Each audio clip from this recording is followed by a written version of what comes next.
Hi friends, welcome to my channel. ఈరోజు గోధుమ రవ్వతో ఉప్మా చేస్తున్నా. ముందుగా స్టవ్ వెలిగించుకొని ఒక గిన్నె పెట్టుకోండి. గిన్నె ఈటెక్కిన తర్వాత ఒక కప్పున్నరంత దొడ్డు రవ్వని తీసుకొని వేయించుకోవాలి.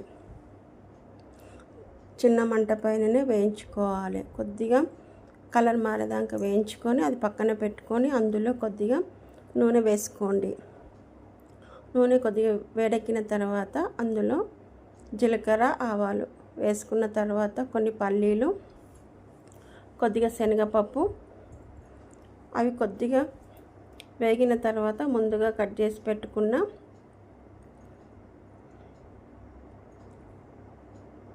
ఉల్లిగడ్డలు, 2-3 పచ్చిమిరపకాయలు, కొద్దిగా కరివేపాకు వేసేసుకోండి.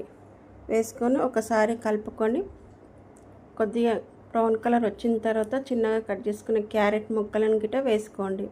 అవి కొద్దిగా వేగిన తర్వాత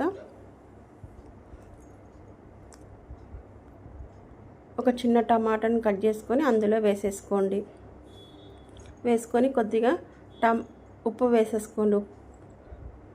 తగినంత ఉప్పు వేసేసుకొని కలుపుకుంటే ఒక 2 నిమిషాల పాటు మగ్గిపోతుంది. కొద్దిగా మగ్గిన తర్వాత రవ్వ ఎంత ఉందో దానికి సరిపడేంత నీళ్ళు వేసేసుకోండి.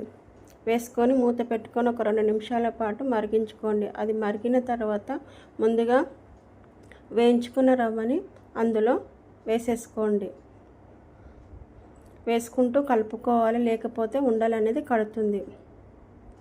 మంచిగా కలుపుకొని మూత పెట్టుకొని మరొక 2 నిమిషాల పాటు ఉడకనివ్వాలి. కొద్దిగా ఉడికిన తర్వాత మూత తీసి మరొకసారి కలుపుకోండి. కలుపుకున్న తర్వాత అందులో కొద్దిగా నెయ్యి అనేది వేసుకోండి. నెయ్యి వేయడం వల్ల చాలా టేస్టీగా వస్తుంది. ఒక చిన్న టీ స్పూన్ నెయ్యి అయితే సరిపోతుంది. వేసుకొని మరొకసారి కలుపుకోండి.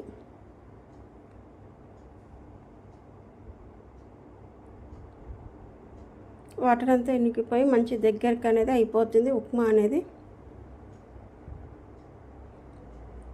ఉప్మా రెడీ అయిపోయింది ఫ్రెండ్స్.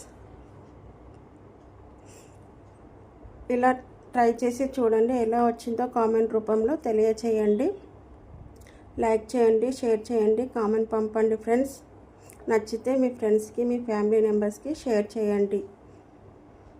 దొడ్డు రవ్వతో ఇలా ట్రై చేసి అయితే చూడండి, చాలా బాగా వస్తుంది. చూసినందుకు థ్యాంక్ యూ ఫ్రెండ్స్.